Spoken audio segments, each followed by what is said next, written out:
this. Yeah, we're live with a thumbnail. Okay. It's 12.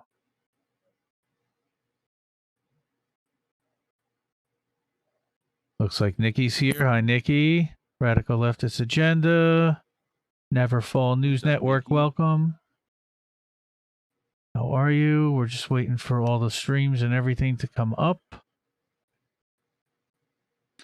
And get one last thing set up here. And go to, yeah, that would help if I did that. And we are ready. Oh.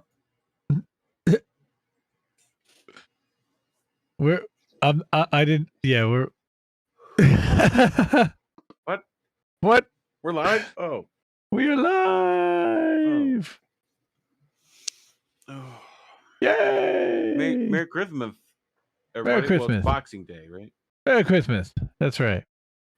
Yep. Welcome, welcome. Right, it's Boxing Day. That's so awesome. But it is Christmas. Blue moon. Wow. Oh my goodness. We have blue moon in the house. It's INN Day. Yeah. All right. So what is everyone doing up? Yeah, well, on Christmas night. That's exactly what they're doing up. They yeah. There's not much else to do right now. All the people, families went home. Everybody's been arguing. What do? You already had a nap after your turkey. You're just like, you woke back up. You're like, oh, now what do I do? You know? How are you? Welcome, welcome. So, yeah, how are you? So, welcome everybody to How Did We Miss That? How Did We Miss That is a show airing on YouTube, Twitch, Facebook, Twitter, and Odyssey every Saturday night at midnight Eastern, 9 p.m. Pacific, reviewing a few big stories we hadn't seen covered much in left independent media. Hosted by me, Indy, founder and editor of Independent Left News and Leftist.today, and Reef Breland, that guy who I'm shouting at all the time. And he's the creator of the Jimmy Dore Discord, of unofficial, and host of Reefer After Dark on the Indie News Network. And on this channel, actually. All the stories were featured in our Substack, Leftist.today, and at the top of IndependentLeft.news. See all that out there. Wow, what a week. Wanted to give a shout out, of course. Every week we shout out our patrons and Ko-fi supporters, and we've got Eric, who's actually in the chat. Welcome. So welcome there. Welcome, Eric T. And now he's like E.T. the Red, I think he is. And then Richard. And also here, Nikki, Radical Leftist Agenda, and Les Bones, who is either here or probably will be here soon. Look out for the froggy. Richard M. from Facebook, he signed up for Patreon last month. We appreciate that. And then Robin, Lady Dragonfly, hook her up. She's awesome. Also wanted to shout out the volunteers, Nicole and Darlene, and of course Uncle Warren, extra booyah for clipping, and he helps put out the clips. Actually, you'll see one of the clips on the first screen when we flip over. And did want to shout out Alex Davidson for liking every Substack post this week. Thank you so much. That really means so much. It really does. Never Fall News, I see you here in the chat. Welcome. And we have this new thing called Twidget where I can actually put something up you saw on the screen.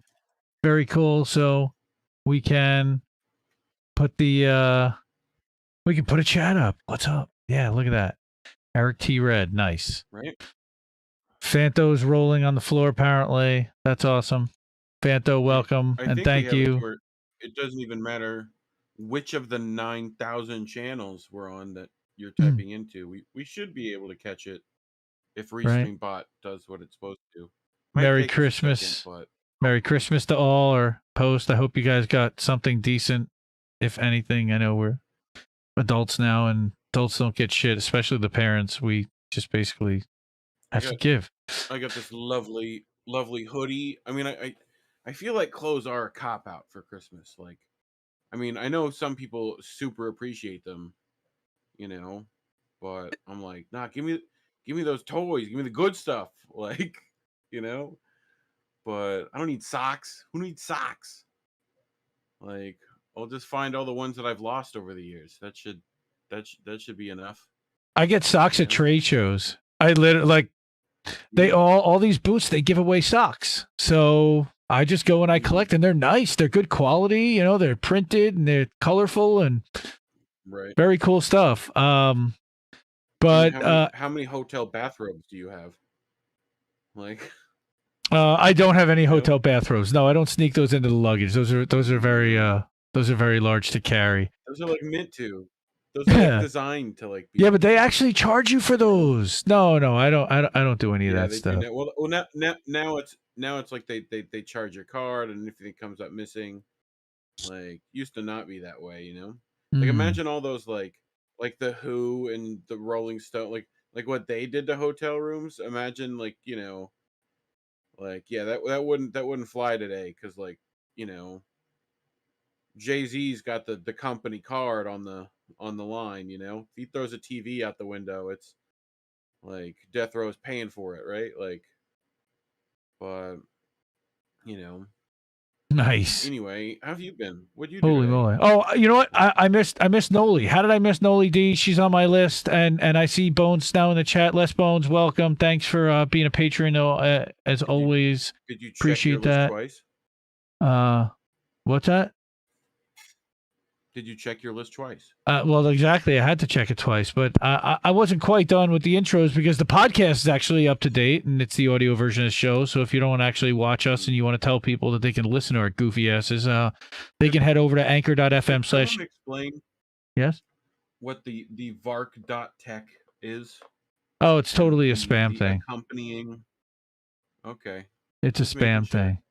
But yeah, anchor.com/independent left news, and you can subscribe, find us on Spotify. Also, if you search leftist today by independent left news, or how did we miss that? I think it's called now. And I just created a Rumble channel for the how do we miss that clips, and I can drop that in the chat. So, and that is just, I figured out that there's just like nowhere to no good place to find just the one. Why can't I paste in there? I can type in there, but I can't paste in there. That's messed up. Okay. So yeah, so Rumble, I just created a channel specifically for the clips because they're hard to find and they kind of mix into all the other content that we put out there. So I decided to, we're gonna play with that and see. Oh, that's why. Oh, I see what it is. You uploaded a PNG to Discord, and I had streamer mode disabled. That was the whole idea. Okay, keep it disabled. It wasn't for you. Okay, so let's just go live right now, and we'll go to the first story, and actually Warren's going to yell at me. Let's go to that first so that Warren knows it's there, and now we'll go live. So, nice. Hi everybody. You can see the Substack leftist.today, and this actually has one of Uncle Warren's clips right at the top, and it was from last week's show, from when we were covering the Whitney Webb Unlimited Hangout thing. And then you've got a video from Todd at Be the Change, and we've got a Jimmy segment with Garland Nixon. I meant to watch that today, and I think I watched part of it live, but I remember none of it. I don't know why. I remember it was post Graham. That's why. It was after the whole Graham stream. Was it with Garland? Yeah. Which is such a holiday name. Yes, it is. He's awesome. But. And then we've got the Bank Sisters. If you haven't followed them, they're hilarious. And they sit and talk about some of their stuff that's happening at Christmas time. What's that? They've been on RBN a few times, right? Yeah. And then they were on Sabby's stream last Sunday. Are they members of RBN or? No, they're not members. Are they members of RBN officially? No. Okay. No, maybe INN, maybe one day, hopefully, if they wanted to do that, that'd be amazing. But they're funny. And then you've got Rob Durden talking about getting off of mainstream media. I actually watched this afternoon. This was really good. And then a Katie clip about Sarah Palin being our Kamala being our Sarah Palin. Again, shouted out Chris from Uncensored News. He's actually at the top of the newsletter tonight. And then we've got The Mountain. That Joe Rogan talked about, Max being MAGA hats for for lefties, like, you know, right? it's a very similar, like Kamala being the Palin. All the links, and actually, if you go back to the Substack now, that's live. Good, that's good. You can actually watch that there. But at the Substack, you see here's the link for the How Did We Miss That clips on Rumble. So this is only clips for the show, so that you can just share individual segments. And that should be our clip channel name. Only clips. Love it. So we got only clips, and then this is tonight's Independent Left.News. So everybody go check that out. Again, that features at the top uncensored news, The Mountain, labor notes, and useful idiots. Substack link is independentleftnews.substack.com, or just go to leftist.today. That's the easiest way to get there. So leftist.today by Independent Left News. Just go to leftist.today. I'm sure there's a link tree in the description. Yep. Right. Is my link tree in the description? Or is it in our link tree of link trees? In our INN link tree, I don't know, but I just dropped it in for YepX so they can go there and check out and subscribe to the Substack. It's totally free. Yeah. Publish it normally twice a day, but for the rest of this year, we're actually going to be switching back to once a day, scaling back a little bit. Spend a little bit of time with the family and the kids. I forget you have the fucking buttons of, like, you know, all the links just right there at your fingertips. I do, but I didn't. I actually typed that, which I didn't even think about. I do have that, don't I? Yeah. That's kind of funny and sad. Okay, you know what? Let's turn off the 10 icons, because if I want to put up a chat, I can now do that and say, hey, we're almost on every platform, and here's where you can find all our links. Very cool. So, first story I've got tonight, again, is a corporate corruption deal. Let's go back to that and Indie Main, and let's go to the Daily Poster. Holy crap. How dark money bought a Supreme Court seat, right? So while Amy Coney Barrett feigned innocence, dark money, new documents show that cash bankrolled actually her Supreme Court nomination. And I don't think this is really a surprise to anyone, but excellent work out of Andrew Perez and Julia Rocca at the Daily Poster. Okay, this guy, former President Trump's judicial advisor Leonard Leo, bankrolled her with $22 million in anonymous cash, and another nonprofit saw a fundraising bonanza. I love that word. And showered cash on other orgs, boosting Barrett according to tax returns obtained by the Poster. Crazy. Okay, so yeah, new tax returns shed light on $22 million. Yep, go ahead. I was just like thinking of that in an anonymous cash. So it was like super PAC shit. Like what? Basically, you just got that. Mm-hmm. Okay. Sort of dark money group. Cool. All right. You know. Right. So corporate interests with access to nearly unlimited money have huge stake in tilting the court to the right. Okay, and this is where she's saying, yeah, Leo's an executive at the Federalist Society, and wow, he's raised $80 million in 2018 and can raise all kinds of money to influence.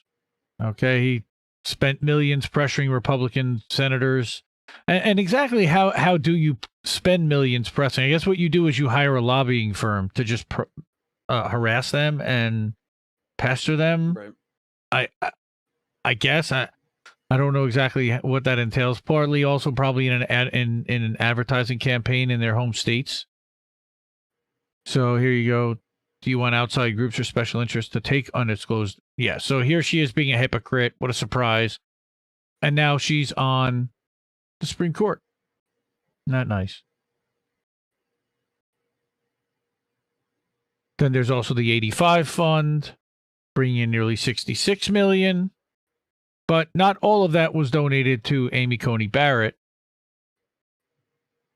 But again, look at donated big sums to the groups that backed her confirmation. So it's basically getting washed through these organizations. This is how they launder the money, the dark money.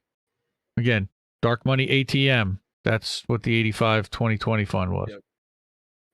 Unreal. So 4 dozen different groups in 2020. Have we talked about? Has it talked about any liberal groups that they've also funded? Because I guarantee, it's probably pitching some bucks over the other side of the aisle. Passages Israel, known as Christian Birthright. That's Christian Birthrights. Yeah. I've heard of that. Yeah. That's a little. American Christian students on trips to Israel. I think I had friends that did that. So, yeah. Interesting. Yep. Yep. One of the friends that came back was the first reason I knew Palestine was like the way it was going. Right. So. Yeah, but it's again. So now, is there any recourse for the fact that she cash bankrolled her nomination? Again, she can act like she didn't know anything about it because it's dark money and it happened without her knowledge, potentially. And she can at least, claim plausible deniability, which is so damn frustrating. Yeah. All right. So, next one. This isn't going to be a very long one. I cut a couple of stories, actually, today. Okay. This one is insane. And I can't believe this one, really. Hold on. Darlene's saying the chat's not big enough. Maybe if I make this a little bit bigger. Sorry, Reef, I'm covering your face for a second. We're doing it live. You're good. We'll do it live. Fuck it. We'll do it live. So, Left Voice. Fuck it. One of my favorites, one of the better lefty publications that's out there that we cover regularly in Indie Left News and Leftist.today. This is from Luigi Morris, who's one of their better writers. No trucks to Colorado. And we were talking about trucker strikes a while ago. And a follow-up to this story is essentially that things seem to be happening even though they shouldn't be. But this guy was sentenced to 110 years in prison. Yeah. Because of an accident. Like a multi-pile-up accident, right? Failing brakes. Fault, right? Yeah. No one but the trucking company he is or was employed by should be held for this accident. Should be held accountable. Right. Okay. And I know what this is. Yeah. Like, I can guarantee you, my father in his industry deals a lot with this stuff too, right? And it's similar if anyone's ever seen the Tom Hanks movie where he's the pilot, right? And he has to go through that entire insurance tribunal. The Sully one. It's similar things, right? The trucking company has an insurance company that wants to blame it on someone, right? Because they don't want to pay more. So, they know they're already going to have to pay. So they'd rather blame it on someone and let them get the rap sheet, right? If at all possible, and not on terrible checkups, no maintenance. That's what the cause of it is, right? But they're saying your volume's too low. You need to talk more into the microphone. Volume's too low. You. Okay. Try turning me up in Discord too, because that is part of it. Oh, right. Okay. Well, we can do that. Everyone's going to see it. My levels are in the yellow, so. Yep. Yeah, that should be better, everybody. Sorry about that. Hopefully. No worries. Thanks, Eric. Anyway, much better. Now I can actually hear you better too. Nice. So yeah, he so this kid, Rogel Lazaro Aguilera-Mederos, and I'm sure Lucy would be very proud of me for the pronunciation. Yeah, you practiced that one. I actually didn't, but I spent 4 years in Spanish class, so I should be able to at least pronounce a name that I see. Nice, thank you, Eric. Case causing outrage among truck drivers. 3 days ago, drivers across the country organized a large protest in solidarity called No Trucks to Colorado, and as a result, they've refused to offload goods there. And it's only increasing the supply chain crisis. But this is proving what I've been saying for months. These guys are the key. Yep. these guys. Well, it's one of many. But I've been saying Like, since July, you shut down the trucks, you shut down. They're gonna have to cave and give you basically whatever you shut down want. transport. Like, who's next? Train workers, like, then it's the shipping industry, right? Like, as far as maritime, right? Merchant marine could shut down too, and you'd have a big problem. So, but exactly. Yeah. Here you go. Even the affluenza teen. Okay. Now again, he was sentenced to probation for driving drunk, killing 4 people, and that wasn't involved in a 28 car pileup. All right, and I think and this is partially what unions would also be in here trying to help, right? But he might not be part of the union. It's only 19-second TikTok, and it's just a line of trucks. Yeah. They're just not going. Just hanging out. Yep. Cool. I mean, what's happening to cargo? I mean, are they having someone else pick it up and take it in? Are they having to get scabs to do that? What's going on? They're just sitting there. If they have cargo and they're sitting there. Right. I mean, I don't know exactly what I guarantee you law enforcement will be called. Like, people, companies want their stuff. Like, brought massive attention, more than 4 million people. I say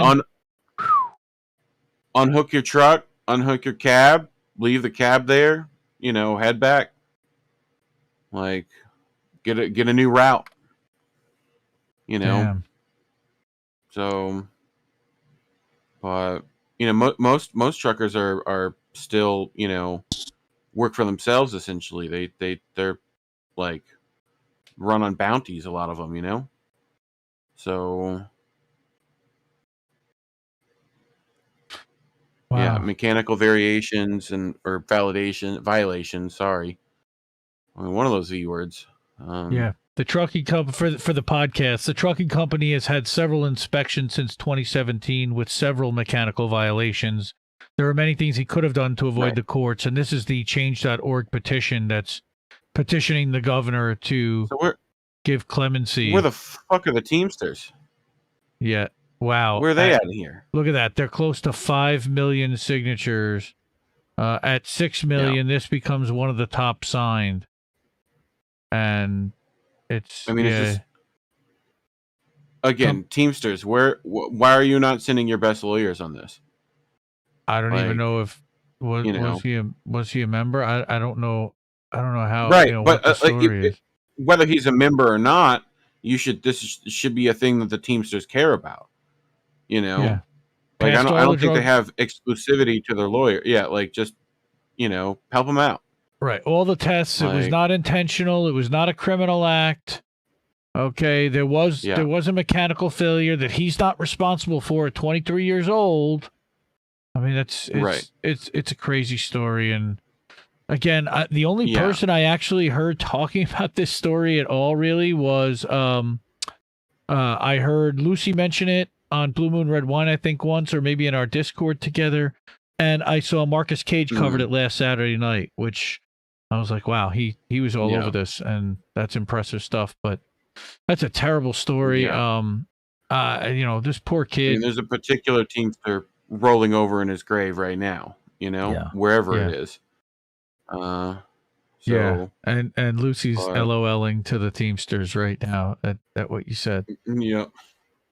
Because one of the stories they should be laughed at right now. Well, one of the stories that I chucked at was actually how the Teamsters derailed a strike action in the San Diego area. Bless you. Sorry. Okay. Oh, thank you. All right. Well, you're 4 minutes late. I know you've been smoking the whole time. We kind of ditched that whole 420 thing. That was funny. That thing, I gotta get because you don't have Boncam working. That's why it's Boncam. Aha. Now I get it. Technology. It's just like Ninja. OBS Ninja just decided to stop working like altogether. So, like for a lot of people, so something in OBS's browser needs to be updated for it to work. But I get those screen lines like those green screen looks like scan lines, like the VHS tape is getting burnt out, you know? VHS tape. Wow. Yeah. Uh, Yeah. there, I'm showing my age there, aren't I? there you go. Yeah, you sure are. Wait, is Lucy not modded? Oh, we gotta mod her. Hang on. Where's I had I stuck my father had to take a VCR to go get repaired because I stuck a peanut butter sandwich in the slot. Right? And Wait. I thought things like that. Like I Wait. shoved Legos and like peanut Wait a butter minute, wait. sandwich You're into the literally slot. the guy that Dennis Leary made the joke about peanut butter and jelly sandwich in the VCR. Like literally, he literally I had made another that friend, as a joke. I thought kids would never have to like worry about that again, right? Except my friend said he was having tech issues, right? And I go over to his house, right? And like I look at the computer and everything seems fine, but like the disc is not reading or something was wrong. And I opened the disc tray and his fucking like 2-year-old had taken a bologna, like a piece of bologna, right? Like and like cut out the middle of the bologna, like bit out the middle and put it in the DVD tray and closed the tray, right? And it had like fucking rotted in there, like, you know. So it was no bueno. But I was just like, yeah, that's the equivalent of the like, you know, peanut butter in the VCR tray. Oh god, that's hilarious. All right, so I've got another story here from VCR is like an 8-track but for videos. You know. But VCR. You know, yeah, we used to actually watch. Storage. We used to actually like record TV on that, like before there was a DVR. Oh, yeah. It VCR precedes the DVR. How many? Like I said, I wore out the high noon at Mega Mountain Tape. Like I literally it like spat out like what is it acetate? Like you know, just spat out film like. And like Darlene owns like a that VCR. spool monster out of the VCR. I love it that Darlene owns a VCR. That's wonderful. I actually owned a VCR. I think until we moved here to the house about 7 years ago, and I tossed it because I don't think I own a videotape to even watch a VCR. Beta forever. Yes. Beta for life. Beta for life. Eric Thomas. Yes. What do you mean laser disc? Yeah, the laser disc. Laser disc. Okay, so here we go. This is what I have been screaming about also. So this is a theme about here's what I've been screaming about forever coming to fruition and other people writing about it. So this is a story called Defenseless, written by Tom H. Hastings, who's one of my favorites in NationOfChange. Okay, and for some reason they're showing all these previews. I don't know why, but come on, senators. First, you haggle endlessly over a human infrastructure bill, quote unquote, Build Back Better, right? That would fund. So essentially, what he's saying, and this is what I've been saying, is we've got to cut the Pentagon budget like in half more. Yeah. You know? So even Dino Joe Manchin joined Republicans in the complaint that it was too expensive and not enough money for the Democrats' wish list. And then you haggle over increasing the national debt limit, but miraculously carve out an exception to the Senate filibuster just in time to vote for a $768 billion defense bill, right? So Pentagon wish list is 1 year. That's 1 year. Now that's every year. $768 billion, and that's $25 billion more than last year. At that rate, it's $7.68 trillion, right? So they want another 768 billion? Well, no, that's what they got. They don't want it. That's what they got, whether they want it or not. That's what Congress gave them. Yeah. That's what that's what Congress gave them. That Pentagon wish list is for 1 year. Yep. Right? All right. Meanwhile, the 1.7 trillion over the next decade. Right. Go ahead. 1.7 trillion is also over a decade. And they don't want to say that, but that's what that was. All right. And the Senate's just fine with granting scores of billions every year to Raytheon and Lockheed Martin, but can't justify funding those frivolous programs like childcare, climate chaos, community college, and basic health care. I can hear the snark through the keyboard. I love this guy. He's good. Every single measure funded in the Build Back Better Act would create far more jobs than Pentagon spending does. I mean, have you seen what Marines can do with a box of crayons, bro? In both healthcare and education, ever billions spent creating many jobs. Okay. Yeah. The livid opposition to The social spending is led by those who make more than $400K a year because those people and no one else would see their taxes go up. But they actually are the ones that own our Congress. So they might actually have to come a bit closer to paying their fair share, and the rest of us already do. So we want a serious change in our federal spending priorities away from destruction to actual human needs. Anything less is defenseless. And yeah, I mean, excuse me, Siri, you're welcome. Siri, sorry. Yes, she is. Siri, sorry. She didn't like that. Can't blame her. Oh, yeah, I guess it did. I did use that word, so that's what triggered her. Unbelievable. What, serious? Why so serious? Yeah. Well, that's in my it's on my watch, so it doesn't hear, and I have cans on, so can't hear you, and you can't trigger it. Yeah. But I can say, "Hey Google, turn all the lights to 100%." Oh no, it didn't do it. It didn't work. Funny thing.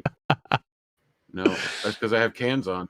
But right, everyone's Google at home. I've definitely said, "Hey Google, turn all Google 17 cancel. Lights on in his house," and it turns on all the lights in the house, and it's glorious. And then he goes, "What? Hey Google, add Indie Left News to bookmarks." Nice. Hey Google, stop. Okay, so we're done. We're done with Tom H. Hastings and Nation of Change. We finished that one. And now we're going to get to the Indie News Network portion. And one of our chat participants is actually here, and she can chat in and chime in about it while we're talking. Nice. Blue Moon Red Wine. Lucy wrote her first Substack, which is on bmrw.substack.com. Everybody go and sign up and subscribe, even though she said she doesn't like to write. And she realized how much it frustrates the hell out of her. I thought this was still an awesome article. So good on you for putting this out there. Love to get this on the Indie News Network Substack also. We can work on doing that when you get a chance. But yeah, I thought that it was really important that we go through it because not enough people are paying attention necessarily to Webb talking a bit about this, right? Yes. Like as well. Yeah. He seems sort of the AOC of Chile. Yeah, this is because he's miles away from Chile, but because the Overton window of American politics, regardless of individual tastes or preferences, is so far to the right of Boric that even moderate left-leaning candidates in other countries are far to the left and far more anti-imperialist than any fake radical that could be elected possibly in the United States without sweeping reforms and fundamental changes to the Constitution. Great stuff. I mean, this is, you need to write more, Lucy, not less. We need more of this. We need more of this. Okay, even if you can transcribe it or she needs a dictator, right? Dictate exactly. Exactly. That's exactly what I was thinking. Is if you don't have to write it, just say it because this is dictate this letter for me. We need more, and she probably went to sleep or fell asleep, and we'll clip it up later for her so she can check this out. And this is a lot of fun. Again, really appreciate her doing that. And she wanted to do a show about it, and I'm like, why don't you write about it? You know what? Maybe I will. Like, yeah, go do that. Go do that. So, okay, again, the Overton window is so far to the right. The fake radical left, represented by members of the squad, is fully supportive of aggressive policy by design, willing to advertise the Democratic Party, make their brutal human rights abuses more palatable to their supporters by putting a kind face on American empire and ignoring foreign affairs. Yes, they do. So again, this is really good. I don't want to have to go through the whole thing because it is not short. I would call it mid-length, which is really good. Oh, good. Spell check, yes. Any more major tweets in there? There is a Benjamin Norton tweet in there. Okay. And again, Lucy, she gave me a couple of talking points as far as what she wanted to make sure that I covered there. I wanted to tie in between the fact that, student debt wise, and they were able to, and she also pointed out here that they were able to protest and get this kind of radical change partly because their students aren't racked with student debt potentially. Right. Yeah. But also, if I can find, where's our chat? Now I lost it, of course. Here it is. No, where is it? Oh no, I lost it. Okay. You lost it? Yeah, I lost What'd it. you lose? It was the chat where she gave me all my talking points. Of course. Oh, it's on Twitter. Oh. Anyway, here we go. So Ginkgo biloba didn't do much. No, that wasn't the Ginkgo biloba. No. Yeah, let's put this in the chat so Lucy everybody said they were racked with debt, same as the U.S. The students were. Yeah. Why is it not? They were racked with debt, same as the U.S., but they turned it into a protest to change the Constitution. There you go. Nice. Typing that in the chat. You guys can all go there and check that out. Yeah. Again, even Bernie Sanders, the most ethical, he still, votes for the war in Afghanistan. What happens after this in the psyche of American leftists? U.S. system, pretty much. Until this, and then they got free college recently.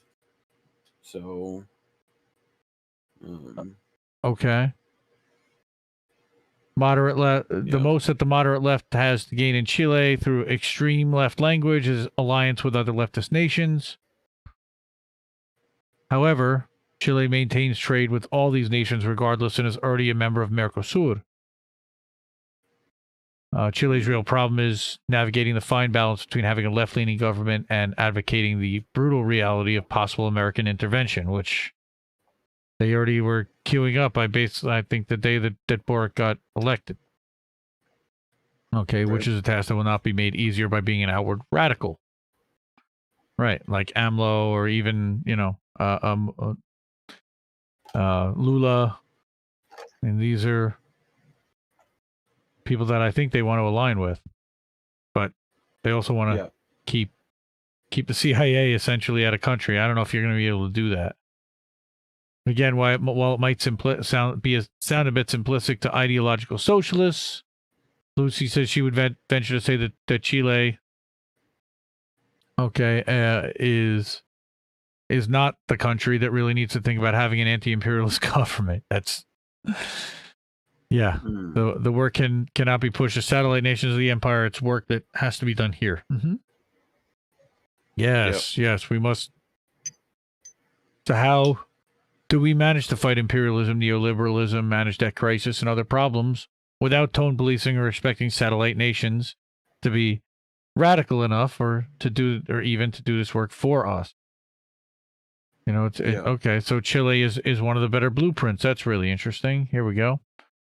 And again, this is why everyone should give this a read, because I'm skimming through it, but we want everyone to really, really absorb it. And I'm sure Lucy's probably going to do a show about it at some point. Eventually, we'll get Caitlin Johnstone's husband to do some reads. That'd be awesome. He's great. Yeah. Under Pinochet's dictatorial regime in the 70s and 80s, the Chicago Boys conducted the farthest-reaching economic revolution in the history of Chile. Their pro-business policies had an overwhelming impact that can be seen today in nearly every area of social life. See, I didn't know anything about this. Healthcare, pension system, and more. So Chicago Boys' legacy is a controversial issue in Chile. On the one hand, their economic growth has been exceptional. On the other, the country's economic inequality is astonishing. Wow, 28% of total income is generated among 1%. No, sounds similar to everywhere else. Well, according to this, it's one of the world's most unequal nations. Yeah. So,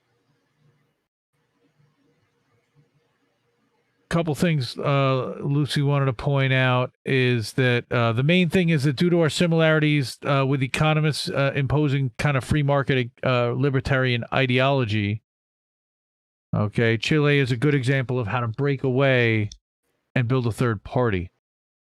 Chile was like Milton Friedman's libertarian experiment, right? That's and also the difference is the student movement in Chile offered. They marched for free college here, and it got channeled. Here it got channeled into the Bernie campaign, and everyone ignoring the smaller marches. Yep. So what can we learn? First, we must never ignore one of the major cores of American populism, the student debt movement, like she just said, which not only brings together Americans of many different backgrounds, but was one of the key things that brought even our fraud squad into power. Nice. Yep. And I never use that language, but I will when I'm reading it, and I don't disagree with it necessarily. This would be a good time to state that a large march for student debt will take place in January, and many journalists are not advertising it because people don't fully understand its importance.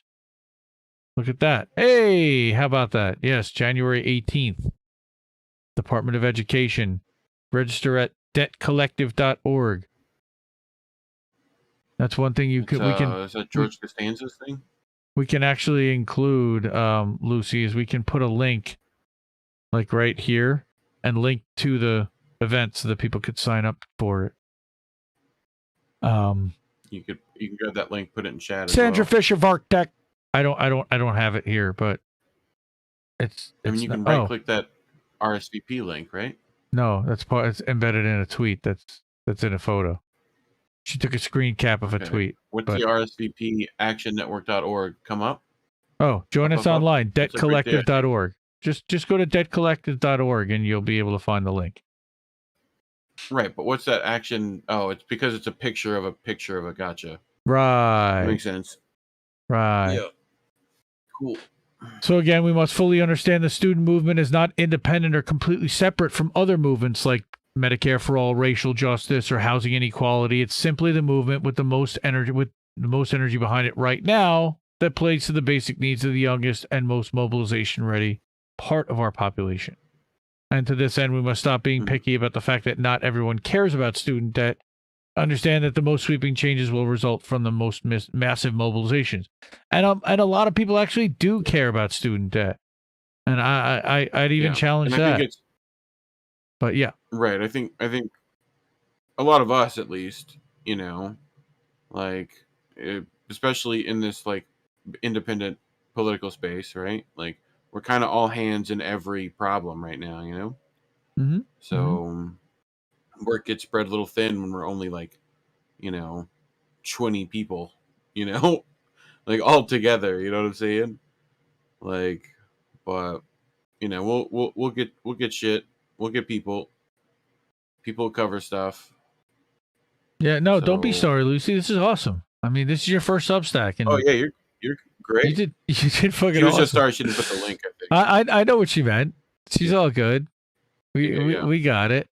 I can even put in here, and you can actually put it in the chat now because I gave you mod access, so you can put the link in however you want. So, in other words. Yeah, her final thing is that we must stop tone policing the Latin American left and understand that our responsibility lies in fixing the problems created in our own country, with the understanding that the majority of our population, just like in Chile, doesn't even consider itself socialist or communist and is ideologically inconsistent, but has daily and consistent hardships where most people agree that there is a need for real change. And just like Chile, it is not necessary for us to take on specific leftist labels, and Reef will tell you, like he says every day. Go ahead. Yeah, labels are bad. Thank you.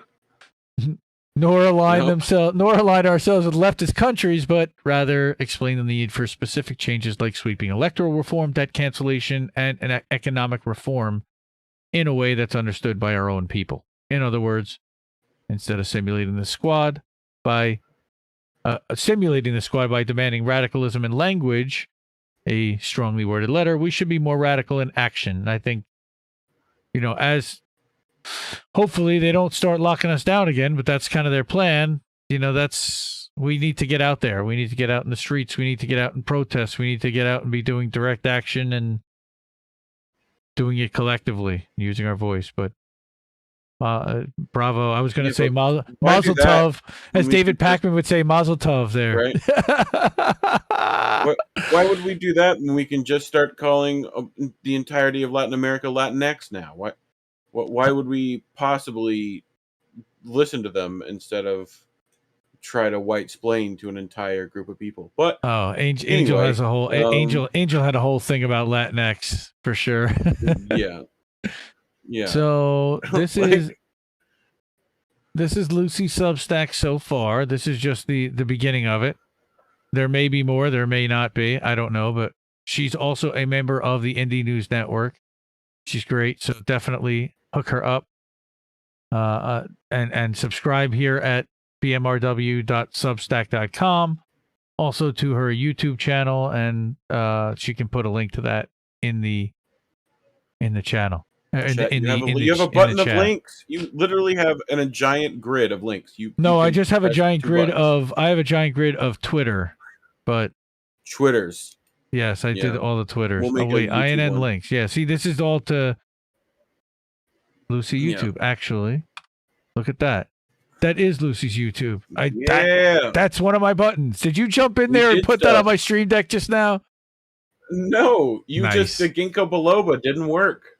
I guess not. No, it's just too much weed. That happens too. Yeah. So by the way, I'm pretty sure the non-gendered version is just called Latin. I'm pretty sure they already have one. Just Latin. Just say it. Yeah, you can just be Latin. You don't have to be Latino or Latina. Nope. That's included in their language. Okay, now let's see if this is any bigger over here, or I'm not even going to show it here. No, let's just go back. And I've got one more INN, and this is actually on the INN Substack that we want to get Lucy's on. But we can see the difference. And this is the Dissident. All right, and it's calling out sanctions. We gotta get David Lynch a better profile photo. Well, here it's just like a stick figure. Like it's even more of a stick figure. Cool. Yeah. Yep. But Western left does not pay a lot of attention to foreign policy. Again, along the theme, and this is another Indie News Network member. We've got 16. We added Angel last week. There's a couple more coming. Okay, and you can see here's the investigation over at ohchr.org. This is on sanctions, pretty much, how we're murdering populations of Syria and Iran and Cuba and Afghanistan, even though he misspelling to Afghanistan, but that's okay. I can actually go in and fix that. This is an issue that doesn't get the attention it deserves, and we hope this article can lead many readers to understand how horrific they really are. Sanctions do kill children, 100%, Eric T.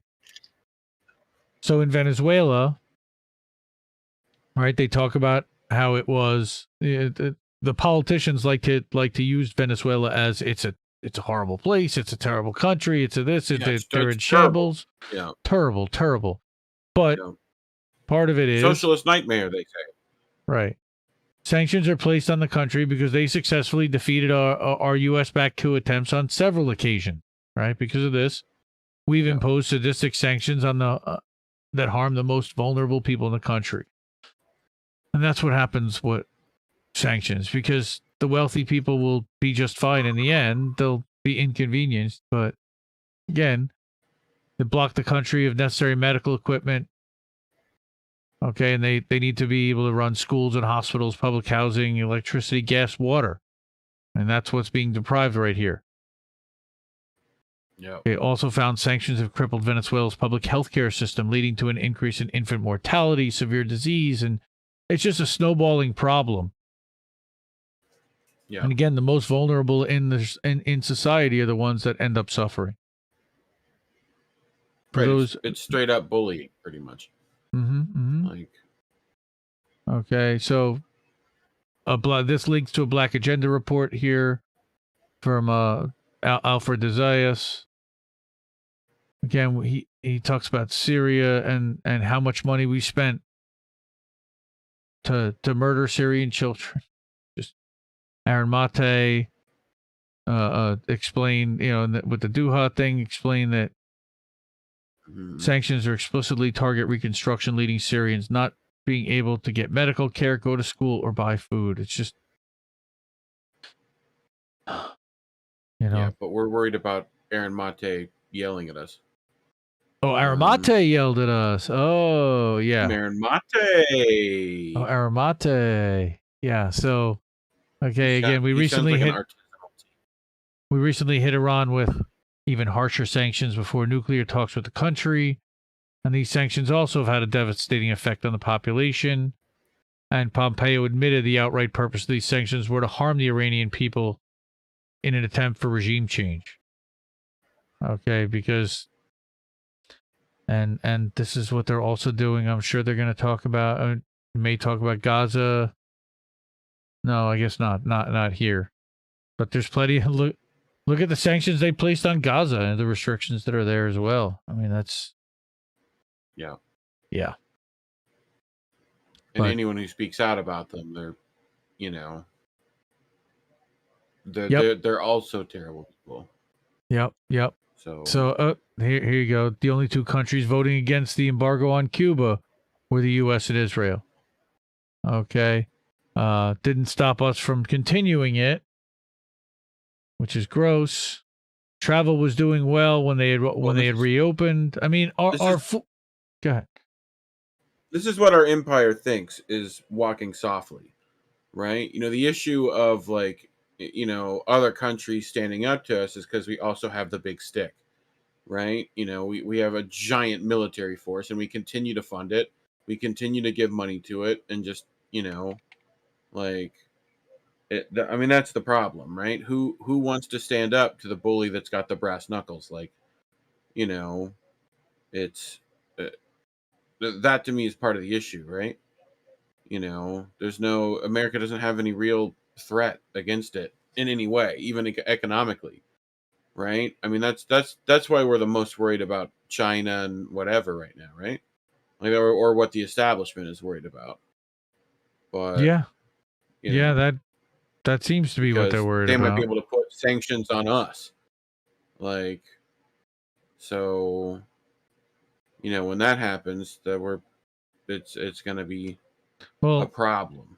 Well, they're going to have to restrict goods or use their leverage to influence certain countries to not ship goods or do business or, like you said, sanctioning. And yeah, wouldn't China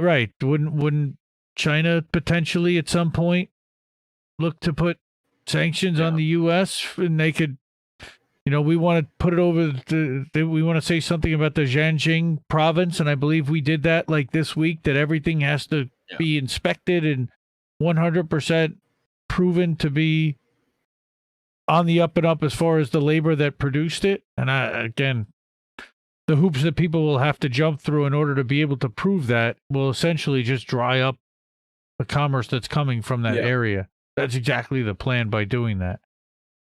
But again, this article barely scratched the surface of the devastating effects that sanctions have on targets' populations. They're an act of war and murder, causing famine, poverty, and lack of medical care for the most vulnerable people in targeted countries. Any more horsemen we could cover? We got plague and famine. Where's pestilence? Who's next? Who is next? Yeah. Come on down.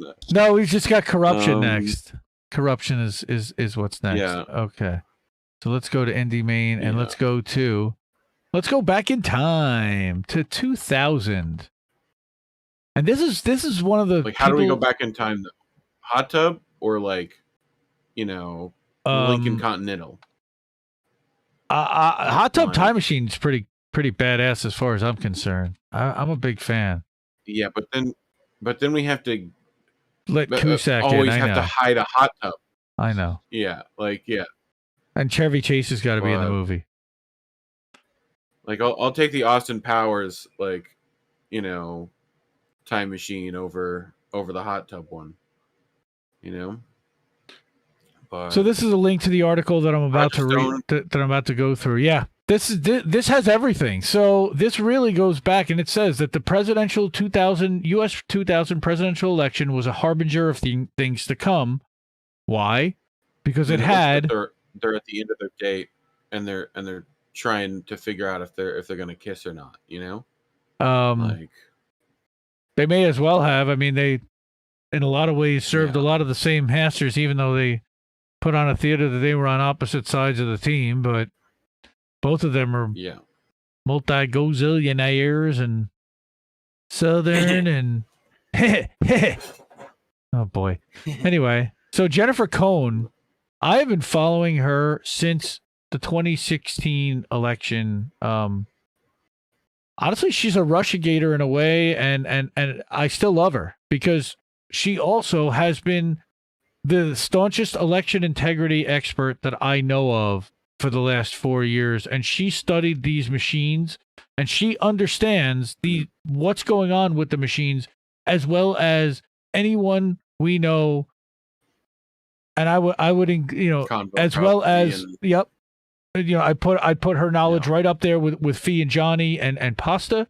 Okay, I'd put it right up there against just about anyone, and they have disagreements with Fee and Pasta, with Jennifer about, how she feels about certain things, and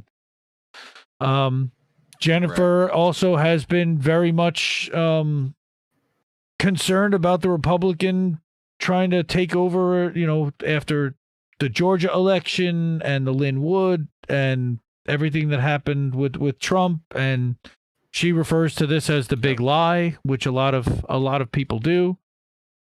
Is she third party? She's not a third, but no, she's a Democrat. I would call her a Democrat still. She is not an advocate for third party, but what she is an advocate for is free and fair and clean elections. So again, this is a really long article, and I'm not going to go through the whole thing, but it does feature Turd Blossom, Karl Rove, who everybody's favorite guy to beat up on. All right, but the fact that Jeb was governor of Florida, and it all came down to Florida, and Catherine Harris used a faulty felon list to purge up to 12,000 voters, and the hanging Chad. This is the one that had the hanging Chads. All right, and Choice Point. This whole thing again. At one point, she talks about ES&S, and that was one of the whole big things here. Is this Diebold election systems, which then became ES&S. Again, she references Greg Palast here, who friend of the show, friend of ILN, and somebody that we feature in Indie Left News pretty often. Okay, more than half of the voters on the Florida felon list were black, and he does amazing election integrity stuff as well. Okay, so does Steve from Slow News Day. Hell, we read that. We covered that 6 months ago. Yep, we know, Steve. 6.5, bro. Get it right. Sorry, 6.5 months ago, and we know that he's Whitney Webb's favorite show. Go, everybody, follow Slow News Day on YouTube and Rockfin. Yeah. And if you can hook Steve up with a couple of bucks, his truck was literally burned to the ground. Like right before Christmas. Oh my God, what a mess! Couldn't go see his kids. Yeah, it sucks. As reported in the Tampa Bay Times. That's a terrible rag. Right, but the NAACP. But this is about the felon voter purge. And all the different tricks that the Republicans did. Okay. The butterfly ballot design flaw, which caused many Gore voters to mistakenly vote for Pat Buchanan, which is hilarious. Mm-hmm. All right. And then their election supervisor had designed the ballot, but an Ohio company called Triad, which sold replica ballots as souvenirs, would later derail that recount with cheat sheets and remote access, and has claimed that it created the butterfly ballot. I mean, it's crazy. Election night was a roller coaster. Okay, at 8 o'clock, the networks had called it for Gore. And of course, we know that Rove made some calls, and within 10 minutes, the networks retracted that earlier thing. And then at 2 in the morning, Fox, I believe, was the first one to make the call. And it was somebody who was related to Bush. If you watch the Fahrenheit 9/11 video, I believe, Michael Moore really goes into this whole thing. And how did Bush even become president in the first place? And he really does a phenomenal job. Greg Palace's stuff, right? Like, didn't he do a whole thing on it too? Or who am I thinking of? Who's the journalist hat? Yeah, that's Greg. Oh yeah, so yeah, he did a whole. I remember him coming on. It was either Jimmy or Aggressive Progressives or one of those where he talked about, like, he did a whole documentary on the Gore Bush thing.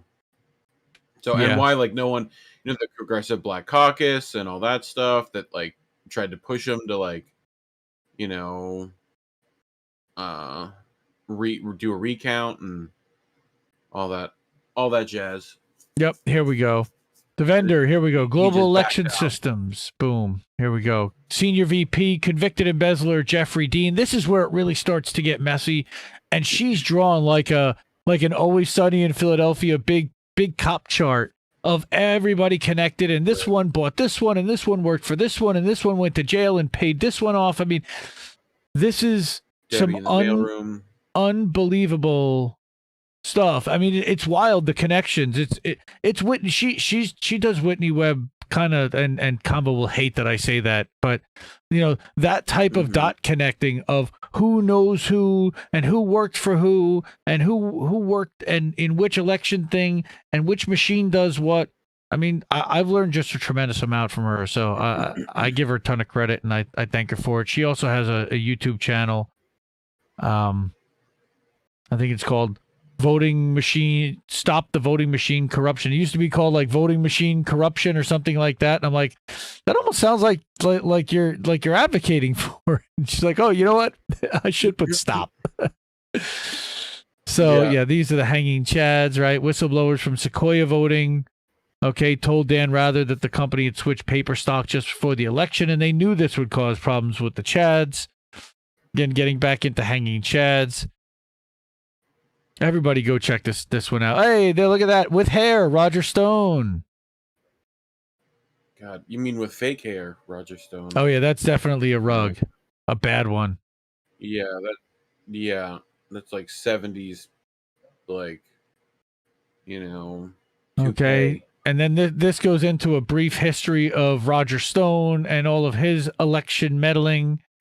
All right. And then here he is in 2000. Stone involved himself in the election, out of concern that the Reform Party might siphon away enough votes from Bush to cost him the election. So, yeah, he convinced Trump to sap attention from Buchanan. So Pat Buchanan. Yeah, Buchanan actually like he was more of a principled conservative at the time than George W. So, yeah, he was somewhat of a challenge. Was like that thing, the Chappelle bit and that Pat. That's Buchanan, I'm pretty sure. No, I thought that was Howard Dean. Pat Buchanan. Pat Buchanan Pat Buchanan was like really hardcore conservative. Okay. I think the other guy was too, but he was like at a rally. We're gonna this, and we're gonna go to here. We're gonna right. That's Howard Dean. He was a Democratic. He was a progressive Democrat. Now he's a total right wing lobbyist. Dino type of thing. And he's like not great for your memory. He's establishment. Yeah. Right. On December 8th, 2000.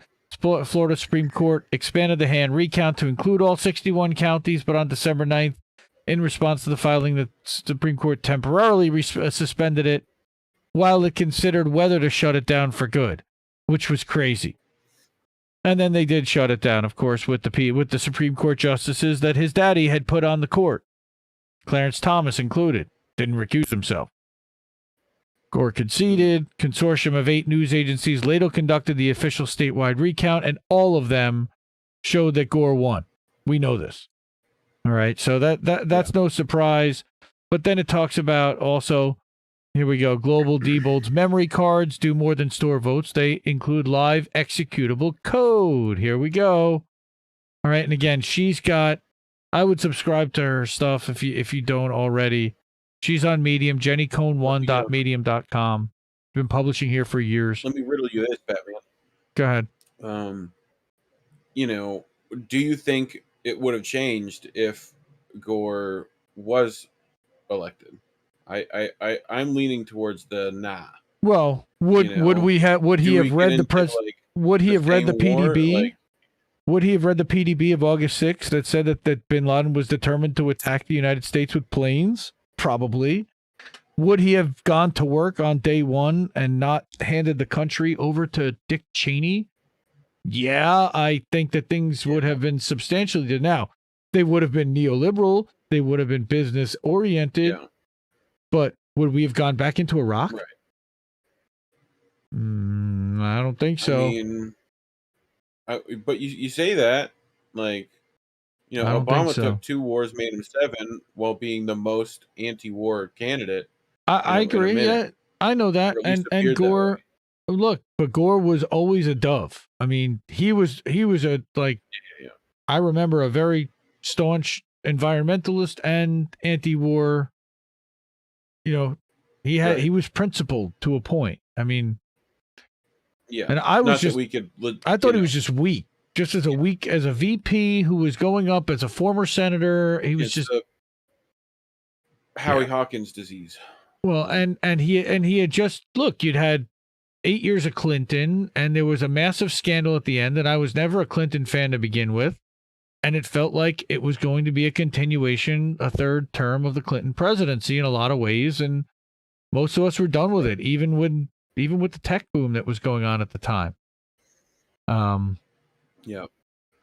The .com boom was like being ridiculous, right? So the reason why I bring this up is because we've got to fix the machines first, because we're never going to get free and fair elections. Oh, this is where she draws some connections to the 2016 election and to even the 2020 election, and it's like where are they now? Where is Roger Stone? What did he do? Well, you know, he assisted in Trump's 2016 and 2020 campaigns. He got Manafort the job. He was involved in Stop the Steal thing. He coined it in 2016.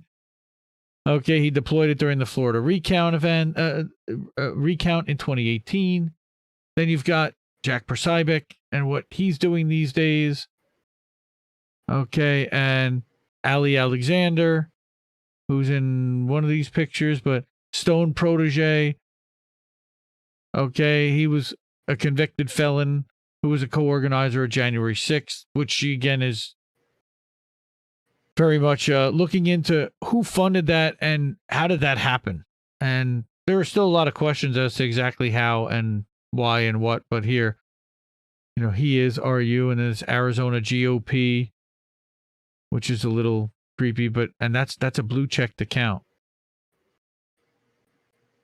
He was convicted of theft and credit card fraud in 2007 and 2008. And as further reported, he was a McCain campaign staffer when he was apparently reprimanded, ironically enough, for discussing opportunities to commit voter fraud. Pretty interesting. And again, here you've got... Now, she doesn't publish very often. This is one of her more recent posts a couple of weeks ago. But again, my point with all of this is we've got to fix the machines. We need to get the machines fixed so that we need actual legitimate voting that is transparent, that's fully auditable, that both sides actually can witness the count, that it's hand marked, hand counted, paper ballots, and machines that are also auditable. So that's... I mean, I feel like, you know, there's some stuff in chat about things being number one priority. I'm of the opinion that there isn't a number one priority right now. That's how we're... we have to do all the things at once. Yeah, we kind of have to do all the things. It's like everything's so connected that you have to do all the things at once, and that requires more than just voting. That requires being engaged, getting out in the streets, getting in the faces of politicians who could do some of the changes we need, and even then, how do you make that happen? Right. My nihilism is showing, but Yeah. Yep. And again, you've got to be able to get the money out of politics, and the only way to do that is to make sure that you've got a clean election, and it kind of all right. You also in a have to lot of deal with ways the goes back to revolving that door at the here. same time.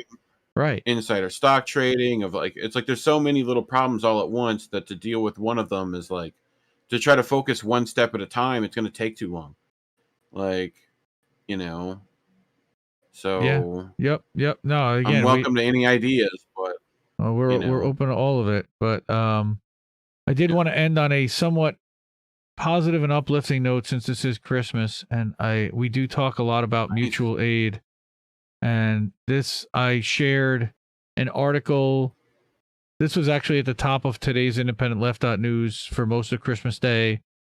And we put it up last night. We're now doing it once a day. Robert R. Raymond from Truth Out put this out a couple days ago, part of the Road to Abolition series.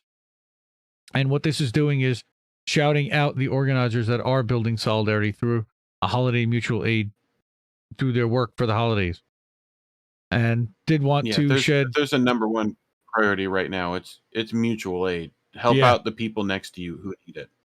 Absolutely. We're battening down the hatches right now, and weathering the storm is part of this.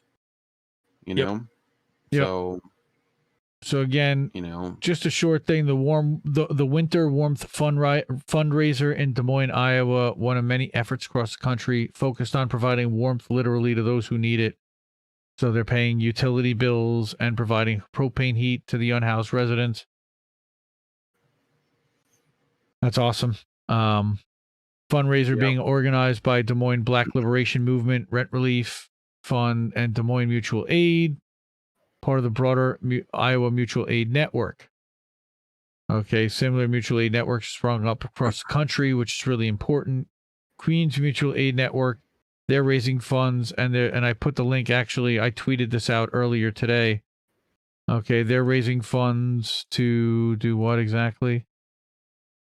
Obviously to provide rent relief to undocumented Queens residents who've gotten little or no financial help. I mean, can you imagine almost 2 years into this pandemic and not getting even the $600 or there's a lot of people obviously who haven't, but I mean, the little that they have given is, wow.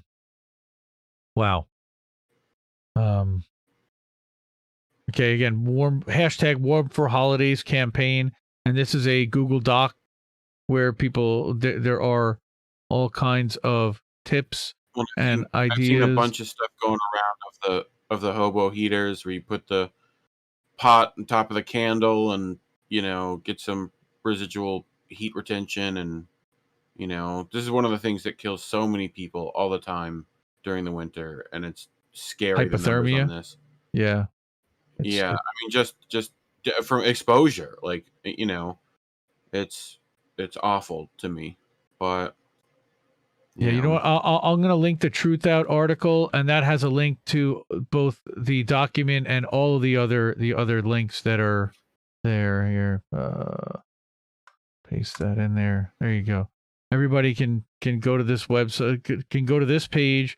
And again, the Queens Mutual Aid Network is a GoFundMe fundraiser, some kind of a fundraiser at Chuffed. Okay, where they're raising, and they've already raised over $5,000 for paying rent relief on undocumented residents. And again, Warm for Holidays campaign put together by abolitionist and educator Mariam Kaba. I just butchered her name. I'm sorry, because she's doing amazing work. So she wants to get people hats and scarves and socks, literally warm coats. And there's a bunch of there's a bunch of heat related stuff that you can do. I know there was I've seen people take like black garbage bags, fill them with water, put them out in the sun, let them warm up, right, and then bring them inside. There's some moves for doing that kind of thing, So buy a tree, gift a tree program where they were buying Christmas trees for themselves, also giving the opportunity to buy a second tree to donate for someone who can't afford it. I mean, neighbors helping neighbors. It's exactly what we should be doing. Again, I also wanted to shout out Afeni, who she's in the Freedom Fighters DC, and she's always about mutual aid. Rome as well has been doing some amazing mutual aid work lately. Shout out to Rome. And there are tons of others out there. I mean, we're helping each other. It's all we can do right now. Although many mutual aid efforts are aimed toward people experiencing houselessness, there are also a number of mutual aid efforts towards bringing holiday cheer to other communities' needs, like incarcerated people and to children. Yeah. Oh, man. It's tough this time of year, but again, Moms United Against Violence generates about 1,400 individual gift donations, usually raises about $5,000 during the holiday season. Then incarcerated mothers to put on commissary. To me, the most Christian thing you can do. You know, there's verse after verse of Jesus telling you when you have a coat to give, you know, like it's literally the season of giving. It should be easy money to share that wealth. Yep. You know? Absolutely. So yeah, Survived and Punished, also a grassroots prison abolition organization. They want to end the criminalization of survivors of domestic and sexual violence. I think that I know somebody that might also be an advocate for that kind of a program. And mutual support drives are really about a political understanding of our circumstances and learning together what we need to know to develop tactics and strategies. As the wonderful Mariam Kaba always says, you have to prefigure the world that you want to live in.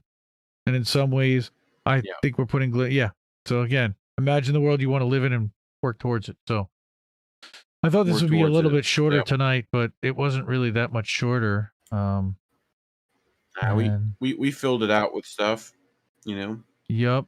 But I watch YouTube boats that smash into other boats. I just did some $2. I think I did something, but I didn't do it right. I watch YouTube boats that smash into other boats.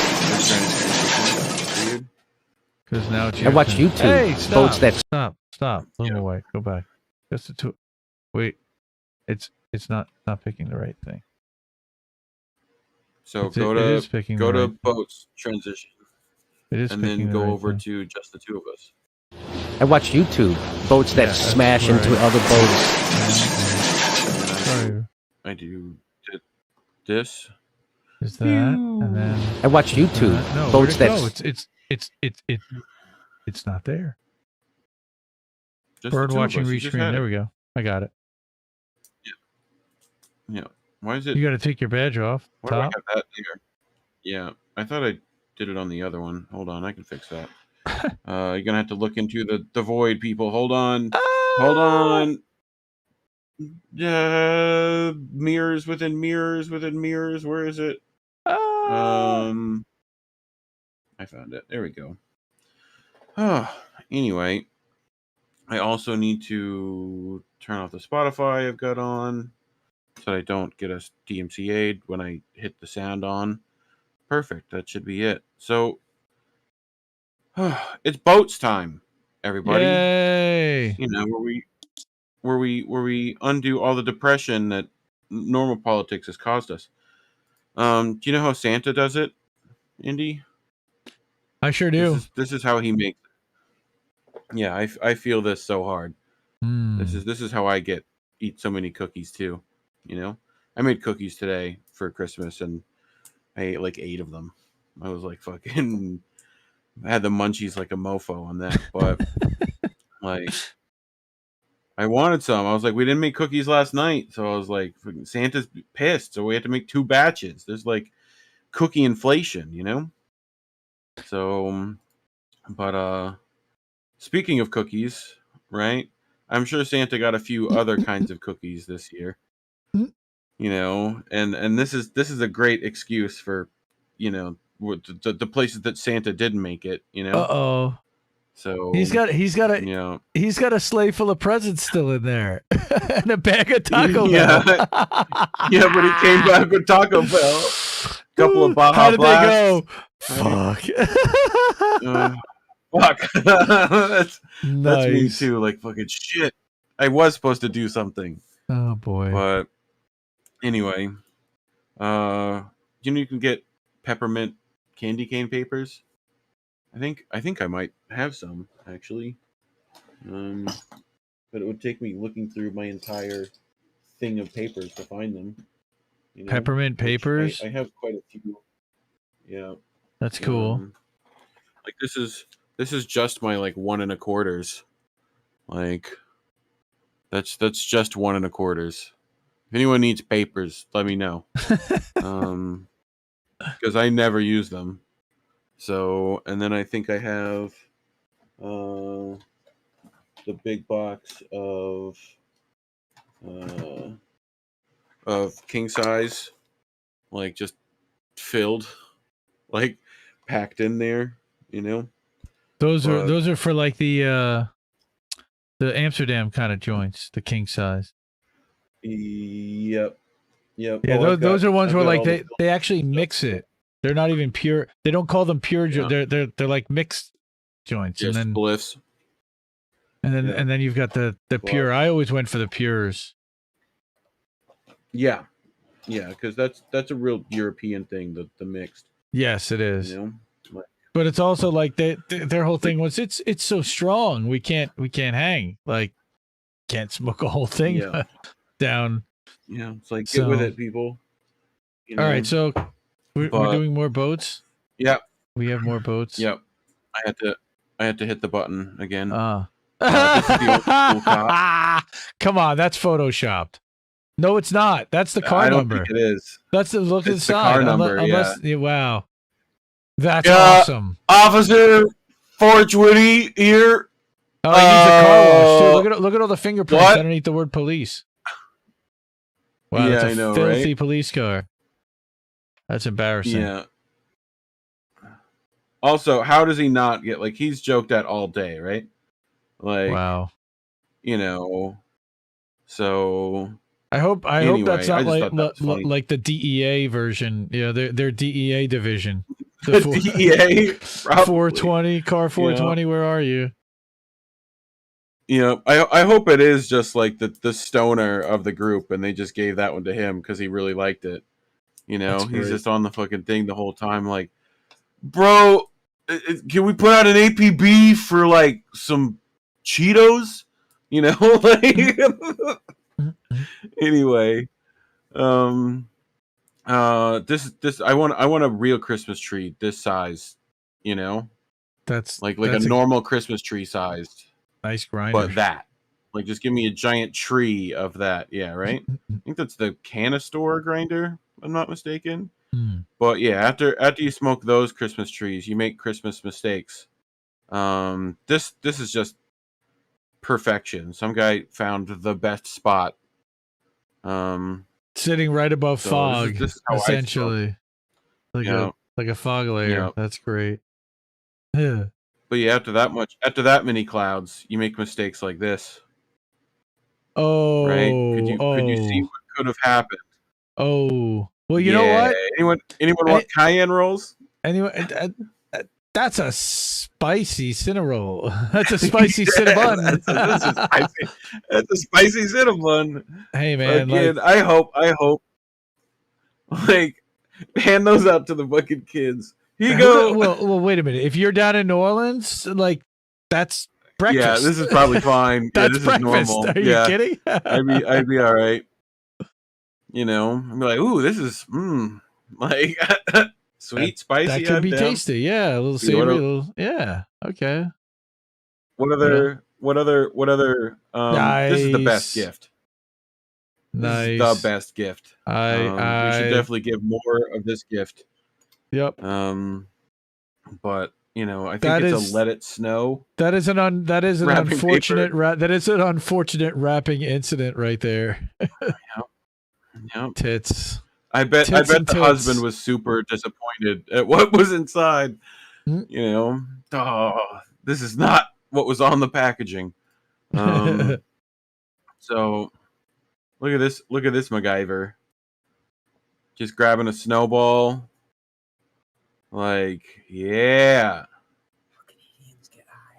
How I didn't know that's how Canadians get Canadians high. Nice. We were trying to get high the other day. But Take off, hoser. what else I got? Oh, we do have to support your people as well. I'll get you one of these next year, right? I don't think it's going to last you 8 days, though. How many is in there? 8? Hava Nagila. 1, 2, God 3. damn. Is that the right amount? Yeah. Yeah. 1, 2, 3, The 4. Meshuggahs. Oh yeah, that is for the last day of Hanukkah. Yeah. That's impressive. A full menorah. Oh, so do you have to? What you need to do is you need to set up enough joints so that every day, like, you add another joint to the menorah, and then you have to smoke that amount. So it's That's right. Exponential. That's right. On day 1, Yeah. on day 2, on day well, yeah, yeah. On day 3, you have 3 joints. On day 4, you have 4. Welcome to why you need like 200 candles for Hanukkah when you have 3 kids and 3 menorahs. I thought that wax was supposed to last 8 days. That's what I was told by Rugrats. Right? So, you know, that is the only knowledge of that story I have is the Rugrats special. But what else I got? Lucy. I feel like everyone is just tired of Christmas, like this girl is at this point. Just especially if you've worked retail, you're just like, fuck this Christmas nonsense. Oh, buffering. Reddit. It's like when you're trying to watch UFC on Fight Pass, right? Like, it just doesn't work. That looks like a kid. She's throwing good shots in here. Oh, yeah, it is. It's like wow. She's a getting little toddler. Okay, she's not gonna make the nice list if she does that stuff. Oh well. Why is it like not wanting to show me? Did she give it a knockout punch? 10 seconds. Yeah. Yeah. I think she posted it on the wall and gave it a good one. Like somewhere in there. Wow. Love it for her. Good for her. I hope you're not like all buffering. I got this one just because of what you had happened today. Oh boy. Of like you told your kid, and then directly, like, while you're right there looking at them, you know. No, don't eat that. And sure enough, they ate that. Oh, that's lovely. So he has taken the permanent marker to this truck. Oh. Are you still drawing on the truck? No, you can't draw. Yes, that is exactly what happened to us. Oh my god. Are you still eating still eating the sprinkles? Like, we just told you not to eat the sprinkles. Yeah. She's standing there looking at my wife eating the sprinkles. Like, what are you gonna do about it, bitch? It's oh my god. Yeah. Oh my god. 6 years old. 6 years old.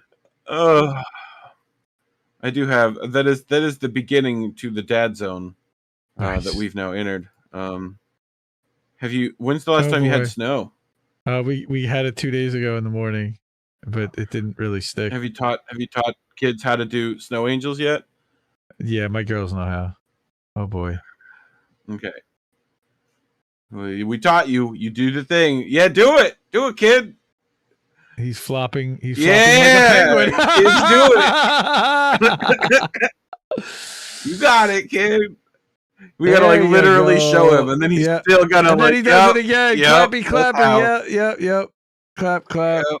I love it. I love it. I love that. Kids are fucking stupid. One of the best subreddits out there. We have another one. That's a wheelchair ramp. I know what that is. Fence. Watch out for the fence. Kid, watch out for the fence. Oh! Kid, watch out for the fence. Oh, I'm an awful person for laughing at that. The dad straight up told him, up here. Into the fence. You're going to crash into the fence. Oh. Yep. Dad's right. Oh, face first. That's going to leave a mark tomorrow. Kids are fucking stupid, yes. Dude, this child. Smart kid. No! Get over there. Come here. Hey, give He's made it into the claw machine. How? Now, listen, I'm gonna bang his kid up. Come through here. Santa Claus is watching. Come on. Santa's watching. Santa Claus. Gotta get out. Can't do nothing bad. Santa's watching. Get out, good boy. Oh my God. Good on you, kid. He still got something out of there. Dude, that's He got like the great. smallest thing. He could have Whatever. grabbed anything out of there. Yep. I don't think he realized he that. grabs like the little piece of chocolate, like oh, chocolate. That's all he wanted. But That's all he wanted. So we well. Oh, we've done this. I love when babies don't. Uh-oh. fuck you trying Baby's to do, not lady? having it. Ah, look at that face. Like, oh, I've definitely. Again, why is it not showing the last? This is the face, so yeah. Just immobile. Wow. It's just like, lady, are you real? Are you for real right now? Oh, my son definitely gave me that face before. Oh man, that's great. So we are coming up to this season. You know, the tweets about January 6th are coming. That's happening soon, I'm sure. Oh god. The memorial tweets. But what else we got? So this young lady is named Eve. That is the name her mother gave to her. And the night before last. Yeah, what day is it today? Christmas yeah, me! Nice. It's Christmas me. I love it. Christmas me! New Year's me. New Year's me! Well, I would do that forever if I were her. Like, but do you have bean bags for the kids yet? No, thankfully. Okay. Yeah. Oh! Oh, what did she bang into? The what? This wall? That's a wall. Like to flat? That is a wall. wall. She goes flat towards that wall. It sounds like a washing machine. Like the launch velocity. It sounded like a metallic sound, like a dong. Sounded to me like, it might have been. Sounded to me. It looks to me like a washing machine. There's the launch, and then just that's flat. Like play it again. Play it again. Play it with sound. Yeah, can do. Yeah. Oh yeah, it's definitely like a bong. Oh, love it. That's terrible. Love it. So I would not get your kids into streaming on Twitch anytime soon. Oh no. Less than a minute, but put your phone and it'll charge to 100% in less than a minute, but oh, this is. Oh my God, no. Oh no, kid, get away. Oh, I don't know what happened. Oh, God. Sorry, I gotta look. What happened? What happened? I think his house exploded. Oh my God. I hope he's okay.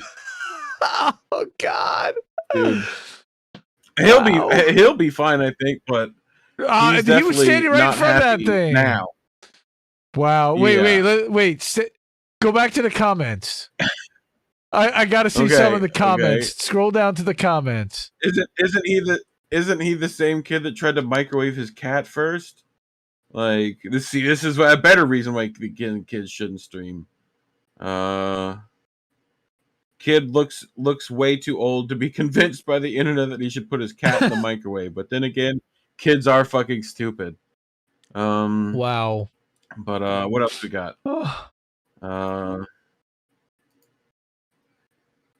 We all know what happens with these. We all know what's supposed to happen with these. Yep. Oh shit! Oh, knocked out. Oh, that's gotta suck because you know that hit bone too. That was like skull. It was just like dink. that metal pole. But it's just, Ugh. do you notice that it came out at the wrong time? When's the ever time you've seen a Jack in the Box come out at the wrong time? And that's like the Joker. That's like a creepy Jack in the Box right there. Yeah. Dude. Wow. This kid.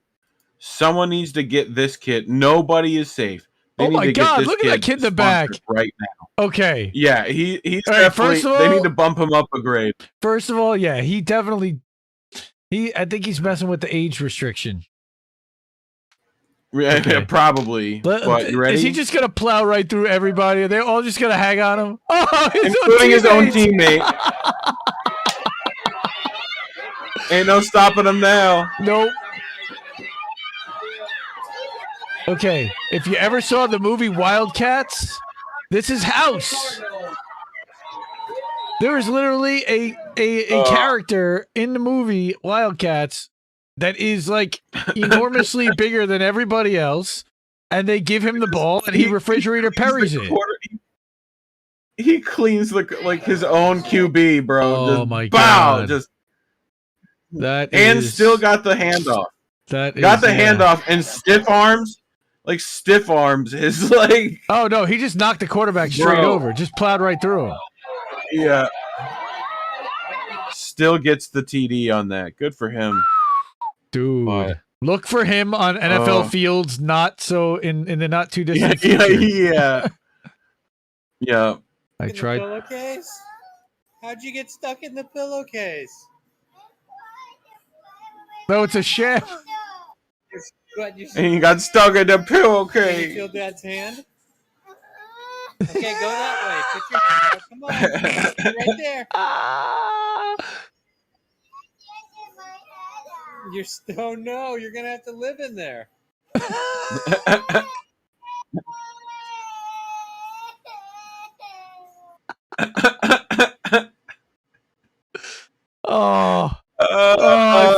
I feel that. That's dad energy right there. The poking the kid while he's trapped is just yeah. Like the little tickle, like can you feel this? Like me and my brother watching mom giving our favorite snacks to the guest. Like, dude, you bring Fred's over and your mom breaks out the good stuff. Yes. What are you doing? But dude, now we come to the when animals attack zone. Hey, no. Look at a cute boy. He's such a cute boy. No. That's a puppy. He just wants to play. No, I'll show you. No. No, I'll show sharp you. No. little teeth, that little bastard. Just like the look. No. Like, oh yeah, no. You gonna tell me no? Watch this. Like, I'm gonna get you. I'm gonna get you. That's fucking adorables. What else I got? This is a furry skeleton. I just wanted people to learn anatomy a little bit. What you know? I mean, everyone sees them, you know, in their full fur costumes and their personas, but this is who they are deep down.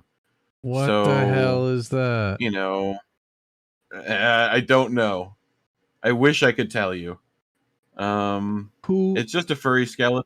How? When? Well, why? How much? When? How much time would it take? There's so many questions. To fur that. So many questions. What? Did they do individual bones and reassemble the skeleton, or did they just like blast it with fur? I wish I knew. I have so many questions. Yes, me too. Okay. It's also prominently displayed in this person's house. Top 200 comments. Come on. 309 comments. Somebody's got to have something funny. Why bone when you can shag?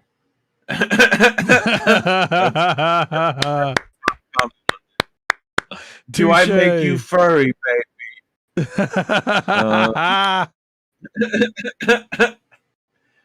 Yeah. This seems to be a Toronto-based artist, Bridget Moser's furry skeleton. Chronic muppetosis.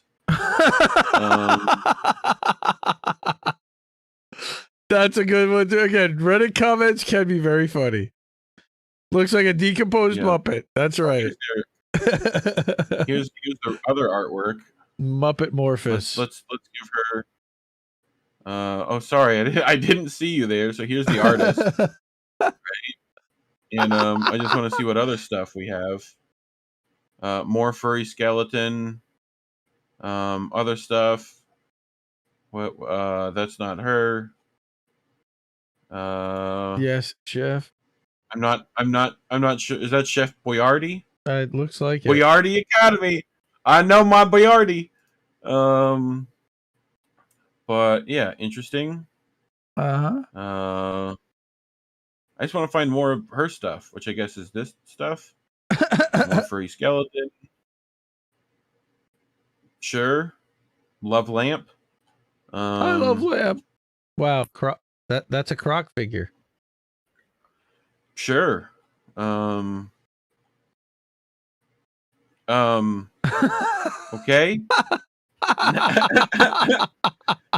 Doing good stuff. Okay. Doing good stuff, Bridget. Okay. Tiffany and Co. basketball. Tiff Eli. Makes perfect sense to me. She really likes this furry skeleton, though. I can't blame her. I'm guessing she probably put a lot of time into it. This is the only thing I could find about robo dogs, right? Is that once you murder them and take out their insides, they make great grills. So, just get on that, people. This is definitely somewhere in Russia. Bro, those things are so damn expensive. $75K for just the dog and remote. If anyone wants to fund us getting a robo dog, our Ko-fis are in the description. That's the other thing we needed to hook up was the Ko-fi bot, right? Yeah. But so we frequently showcase the subreddit Hard to Hurt, and they gave us a Christmas edition this year. Nice. So we should just take a look at that. Okay. Yeah, that's going down. No, that had to hurt. Oh, hoverboards. Oh, yep. Another one down. That's definitely hurting. Oh, say no to crack. Ow, right in the kisser. Dad laughing too. And bye-bye. Oh, and down she goes. Oh God, that's fire. Just stop, drop, and roll. Oh God, get yourself together.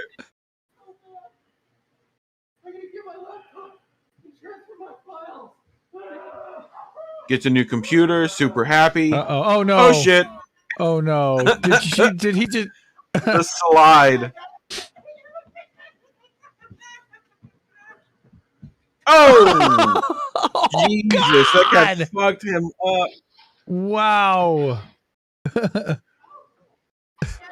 Oh. Wait, I missed it. Play it again. Wait, what happened with the dad? Here. What happened to Dad? Oh, back up. Oh! Oh! Kid just pitches that.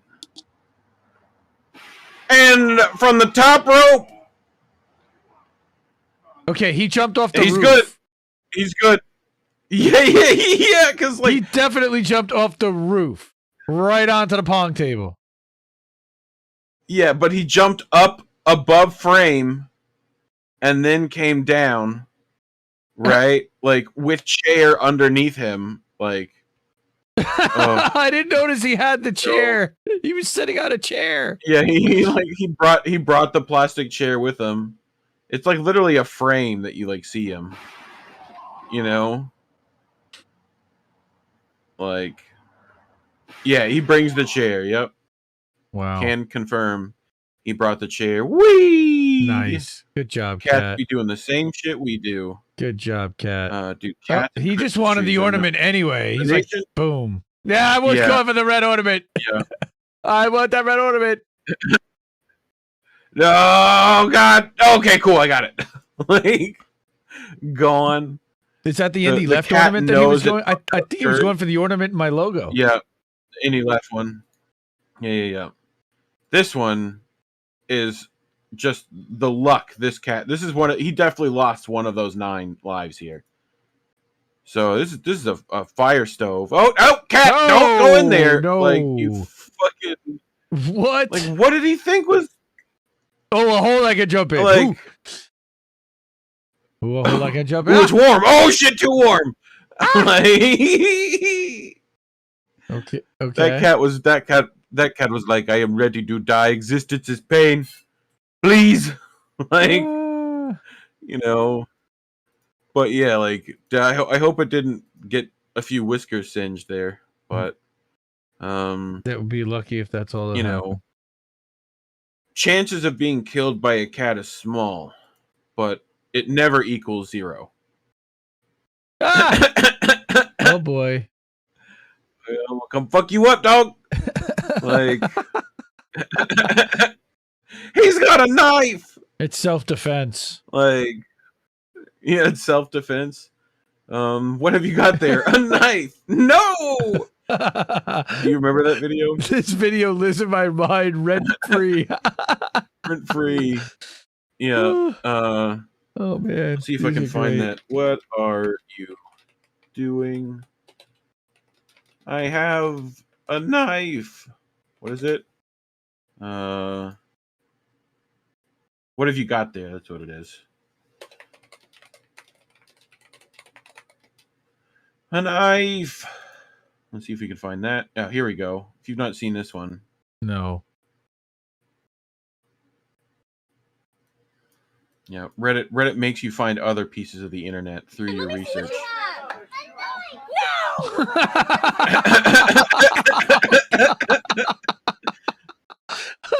No! Yeah. No! My mother has a similar story. I feel that energy too. My mother has a similar story to that. And it's like, she couldn't, like, I literally had a knife and she couldn't let me to let go of it because I was like, no! Right? And Dad just comes up, he grabs a butter knife out the drawer and comes to me and he goes, I'll trade you. Right? And I was like, yeah! Yeah. Right? And took the butter knife. Modern problems require modern solutions. And my mom was just like, genius. But what do we got? So yeah, the chances of this cat killing you is a lot higher than the last one. I open my door. Oh shit! What the fuck is that? No, you can't come in. Nope. Okay, close this door. That looks like a panther. Yes, it is. Oh my goodness! Good size one. It'd bite your face off. That thing would bite you. It's Black Panther. Oh my gosh! Yeah, I was watching that silly movie. I was watching that silly movie last night. And it was like the rom-com from hell, and the married mother of 4 goes to a party, gets wild, and hooks up with a dude wearing a Black Panther costume. And I hooked up with the Black Panther, and then I saw that, and I'm like, oh my god. Well, it's like YouTube recommended me the Forrest Gump scene with them in it too, where like they let Forrest beat up the other guy that hit Janae, right? Yeah. You know, they like the guy's like holding people back, like, nah, dude, let those white honkies handle it. You know, like, but you know, welcome to Florida is all I had to say to this one. WTF? What? How? That's a baby. That thing's pissed off too. That's a baby. He wants to go in the Get in there.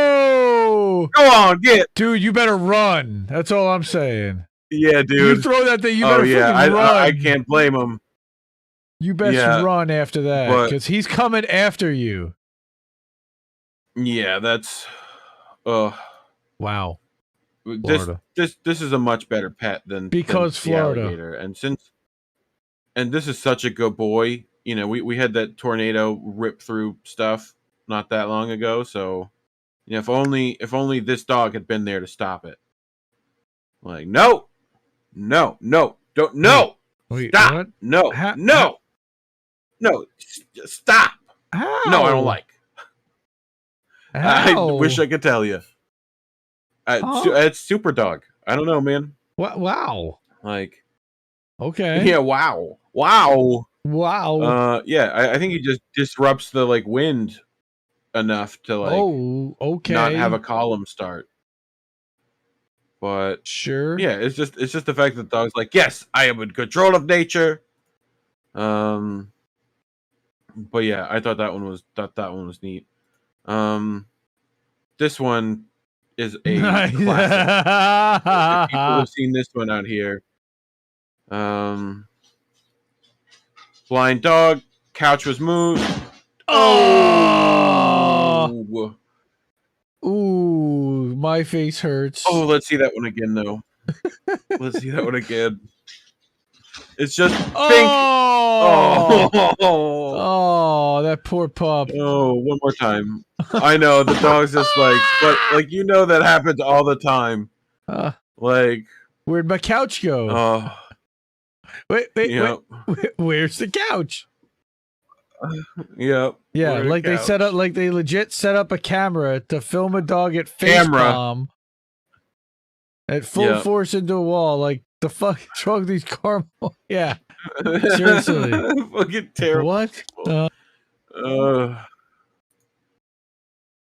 I feel like this dog's blind too.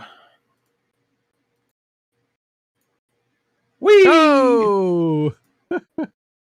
We'll get that one again. That was quick. Overzealous. Yeah. Nice. Just the comical Flippy is the best there.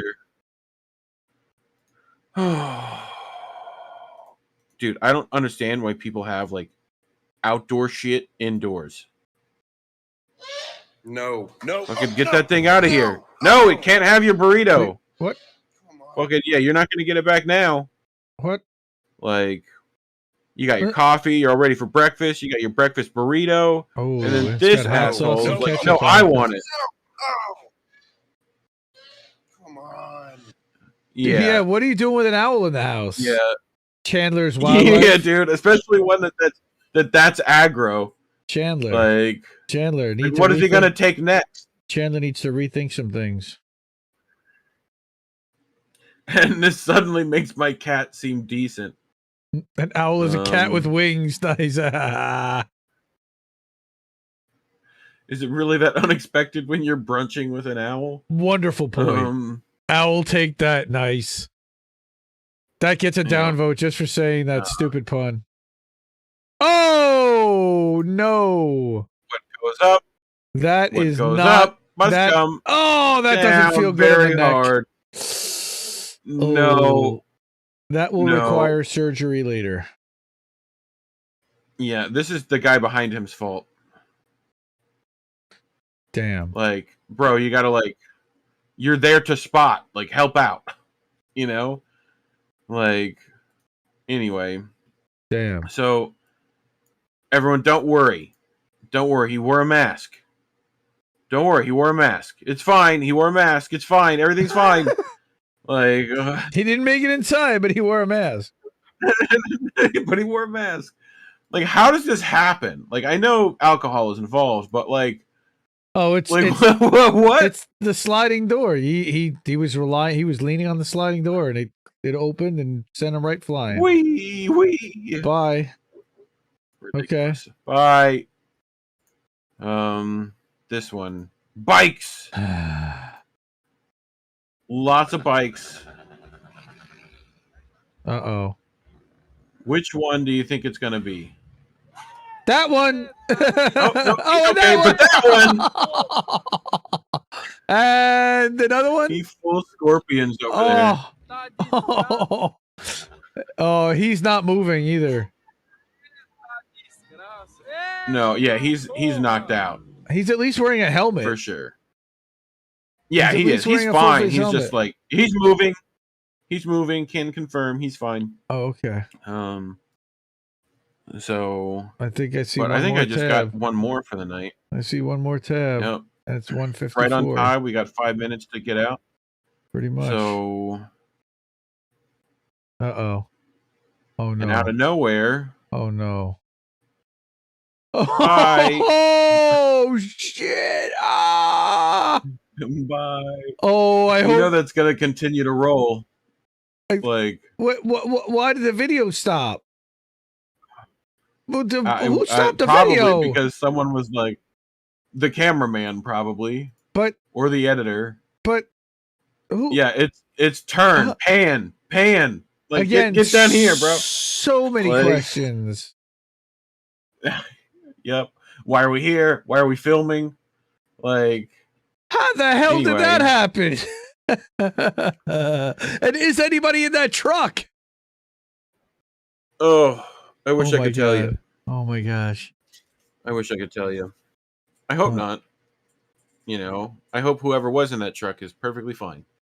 Yes. So we certainly are hoping that. And I will assume until told otherwise. But yeah. So we're getting spammed again. Next week, same bat channel. Next week, next year. Next year. How about that? Oh, I had to learn a whole nother number to put on dates. Oh. That's the worst part. Let's just keep it the same number. It's still gonna be the same shit year. You know? It's 20. Oh, I saw a thing that said 2022. If you spell out, it's 2020 TOO. So it's like, or 2020 part 2, like as in, it's a continuation of 2020 again. Yeah. Yeah. As if 2021 wasn't enough of a Charlie Foxtrot is the term you're looking for. Yeah. But Marines would just call it a clusterfuck. Yeah. So, wow. That was a lot of fun. Again, we had 7 stories. Yeah. I will be putting the links in the chat, in the description, in all the platforms. We'll also be uploading this full stream to our Rumble channel. And then once Uncle Warren does the clips, I make some thumbnails. We'll be getting the clips out to Rumble throughout the week. I don't know. Hit publish on this Substack real quick and put it in chat. All right, Reefer After Dark. Are you going to be doing a Reefer After Dark for New Year's Eve? I'm probably not, but I think I got Steve lined up for a week after that. Steve Cutler. So nice. Yes, sir. We love Steve Cutler, and so that's cool. I think I'm gonna try to get Pasta or Fee or one of them to come on next. So cool. We're gonna cut down again this week to 1 edition. It's gonna publish at 8:45 each night for IndependentLeft.news, and then once that does, that's when I'll go and curate, move stuff around, and make a Substack, and started publishing in Substack. I think around 10:30 tonight Eastern, and everybody's able to see that. Sabs is gonna be doing a New Year's stream. People should go check that Sabby out. Sabs is doing New Year's Eve with KRTD in partnership. So yeah, definitely if you're around, go check that out. And But otherwise, follow all our stuff on all our link trees. You know, accept the spam that is what we put out. Just Indie make News, it a part of your daily life. Indie News Network, indienews.network for all the links for Indie News Network. And then, of course, independentleft.media for all the Indie Left links. Those are our link trees. We are on Instagram. We're on Twitter. We're on Twitch. We're everywhere. So if you haven't found us already, please find us and share this and tell your friends. as Happy Gilbert once said, tell your friends. Yep. So, and then they'll tell 2 friends, and then they'll tell 2 friends. But anyway, peace and love, everyone. Wasn't that Keep like the chat line? Had to tell you. The phone chat line? Something like that. I think that was. Yeah.